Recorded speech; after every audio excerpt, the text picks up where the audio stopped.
Quand on veut installer une clim dans une pièce, la première chose à faire, c'est de voir quelle puissance on a besoin. Pour ce faire, il faut mesurer la superficie de la pièce, entre autres. Donc ici, on a une pièce rectangulaire, on va mesurer la longueur et la largeur, et ça va déterminer donc la puissance de l'appareil qu'il faut. Quand vous recevez les cartons, vérifiez bien que les appareils reçus sont bien ceux commandés et que la puissance correspond. Ensuite, pour l'installation de l'appareil, on va d'abord détacher le support mural qui est fixé à l'appareil.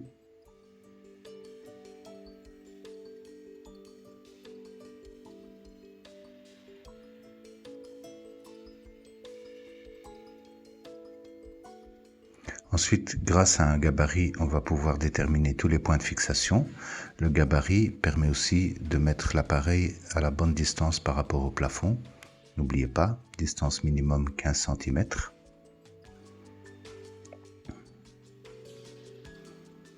On va ensuite pointer le point central sur lequel on pourra mettre le support mural.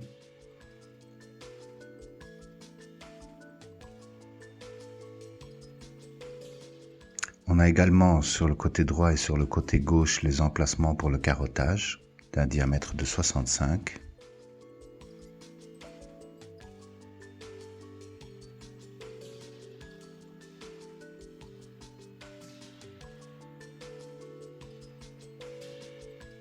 On fait les trous, on place le support mural, on veille à ce que le support mural soit bien à niveau.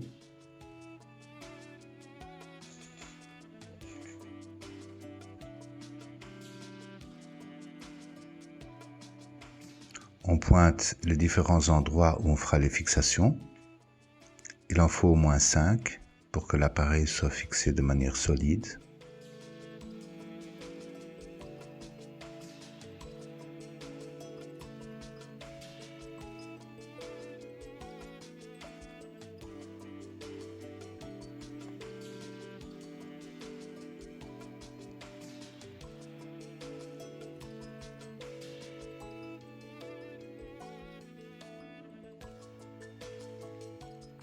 Ensuite, on fait le carottage.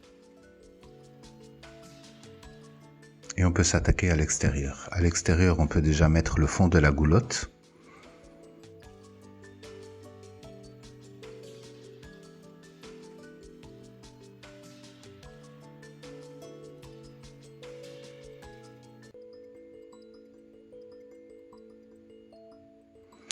Il faut mesurer les distances entre les deux pattes de l'unité extérieure. Ça permet de mettre les socles anti-vibration à la bonne distance. On vérifie que ceux-ci soient bien à niveau du côté longitudinal et transversal. On fixe le coude pour la décharge de l'unité extérieure. On vérifie à nouveau que l'appareil est bien à niveau longitudinalement et transversalement. Ensuite, on mesure la longueur des tuyaux entre l'unité intérieure et extérieure et on dépasse d'1 mètre pour laisser assez de mou pour que le frigoriste ait la possibilité de faire de belles courbes. On prend les tuyaux,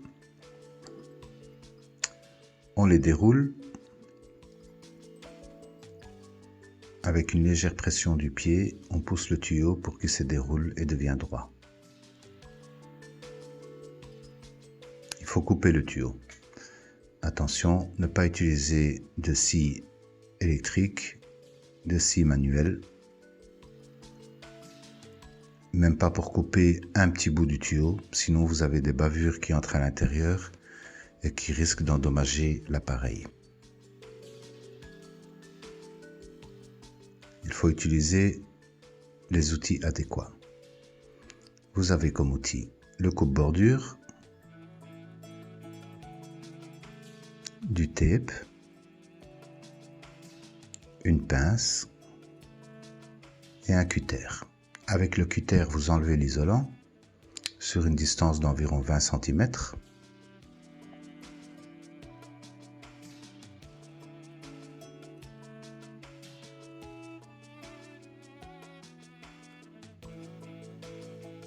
Vous prenez le coupe-tube, vous l'insérez autour du tuyau, vous le serrez.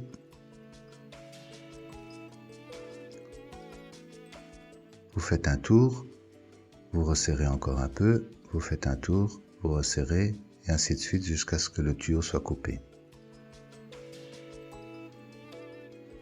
Une fois le tuyau coupé, vous allez l'aplatir avec votre pince sur 3 à 4 cm. Ensuite, vous allez plier le tuyau pour éviter que l'humidité ou la saleté entre dans le tuyau.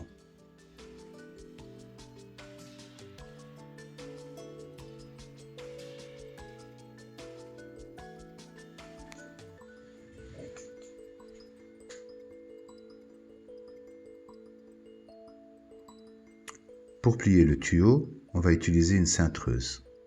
Ça permet d'avoir un coude impeccable à 90 degrés et ça permet d'être sûr également que le coude ne sera pas croqué. Attention, toujours utiliser la bonne cintreuse par rapport à la section du tuyau.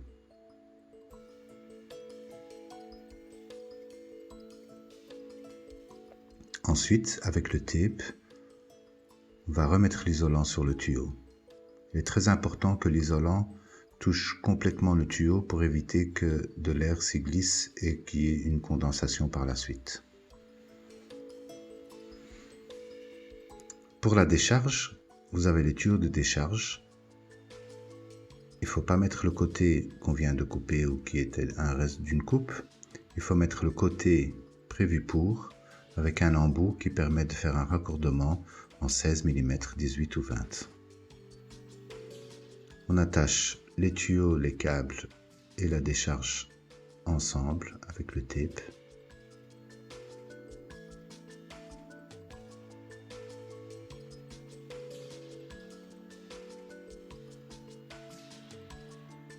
On passe à travers le trou vers l'unité intérieure.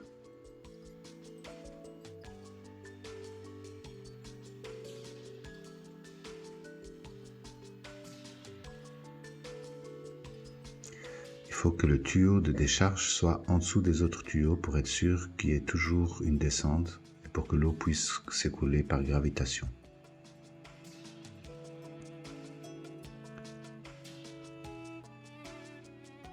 On remet le couvercle de la goulotte et l'entrée de mur.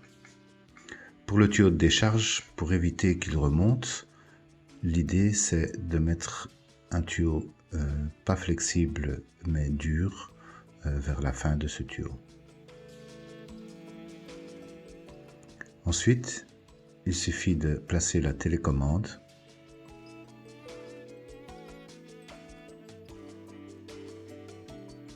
et l'appareil est prêt à fonctionner. Mais si vous le désirez, vous pouvez également utiliser l'option Wi-Fi qui vous permettra de commander votre appareil à distance.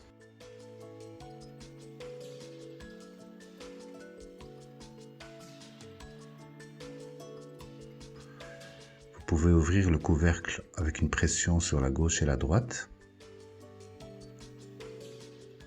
Et à l'intérieur, sur la partie haute à droite, vous avez un boîtier qui a une entrée USB.